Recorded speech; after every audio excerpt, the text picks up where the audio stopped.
spotted us.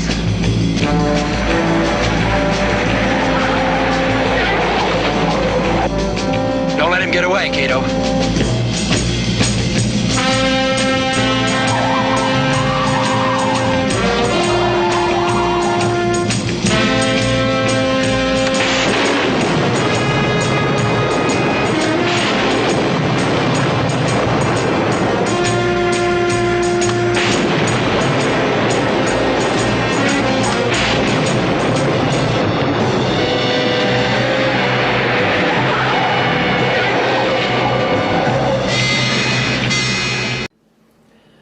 Welcome back to our channel and another update, short update on the Green Hornet.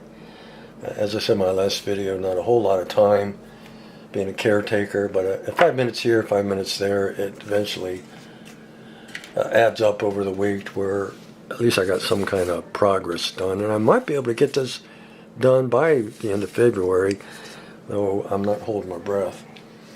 Because I don't have too much left to do other than just put the whole thing together. All the sub-assemblies are done, so it's just a matter of hooking all the wires up, putting everything all together, and then calling it finished. So I don't think I'm going to be too much past the end date, but I don't think I'll be able to get it done in February. But we've got Kato and the Green Hornet done. The figures, they're glued in here. The interior is all done. There's Kato and there's the Green Hornet. We added a 0805 SMD, a green one, to the dash. That way, when it's lit up, there'll be a green cast on Kato, as it was in the TV show. And I don't think they ever explained in the TV show why that green light inside the car, or at least on Kato, was there. But the green light worked with the green headlights, which allowed Kato to see at night. Kind of like an infragreen light, and I don't think that was ever explained in the TV show, so I added the green light. I don't think you're going to be able to see it on camera because it's not that bright of a light. I didn't want it, a blinding green light. I just wanted more of a slightly green thing going on inside.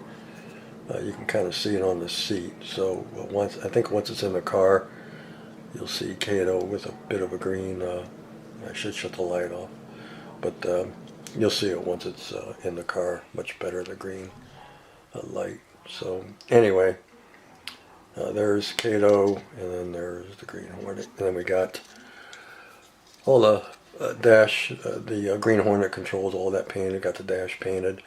As I said, there's no detailing on the dash. It's void of all details. So I just kind of had to go in there and just use paint and kind of simulate the dash on an Imperial. So that is that.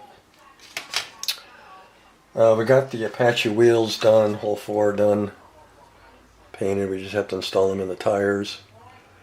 We've got the rockets for the rear done. The front ones we're not using because I closed the doors, so we got those done. So there's the Apache wheels. We got the vinyl top on it. The vinyl top I wanted just slightly different in tone to the body, like the real one was. These are the pictures I'm using as reference, so you can kind of see the tonal difference between the two. Dean wanted the car to be pure black, and people think black is black, but it's not. Some blacks have a bit of brown to it. Some blacks have a bit of a blue going on with it.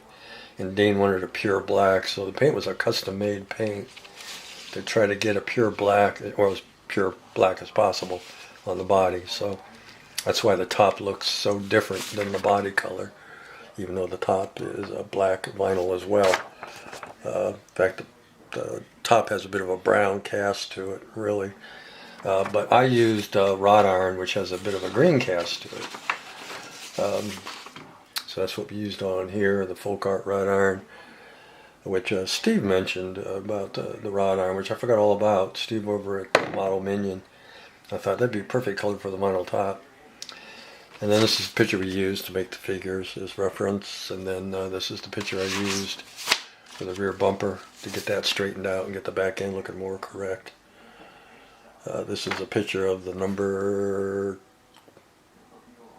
2, I believe, when they were doing the body work.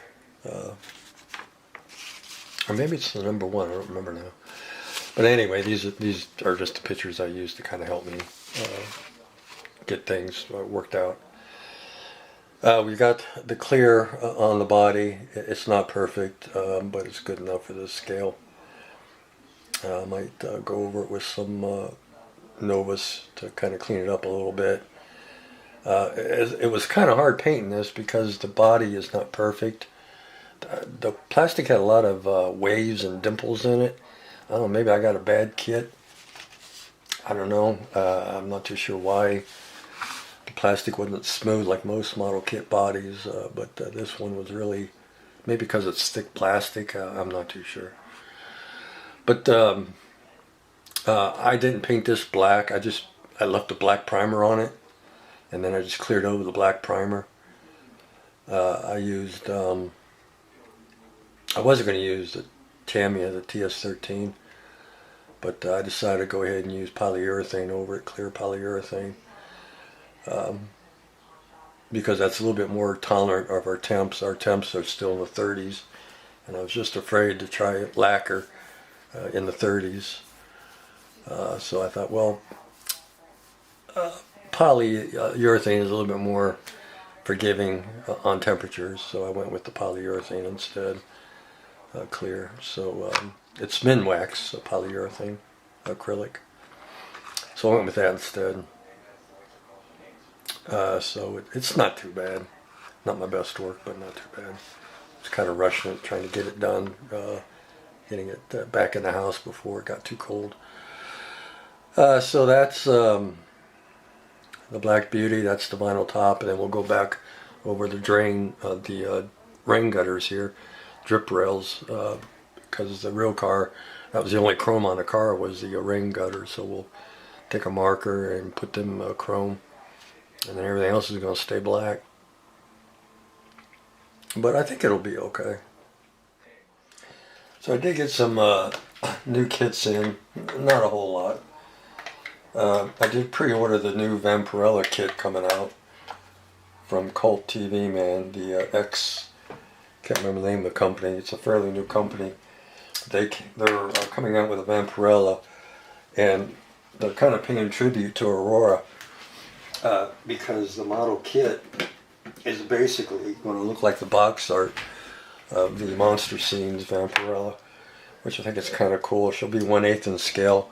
It looks really, really cool. So I pre-ordered that from Cult TV, man. And then I got in the Star Trek Bridge kit. I wanted to get this because I missed it the first time they released it. And because this bridge kit, they round 2 changed it, and you get all the walls now.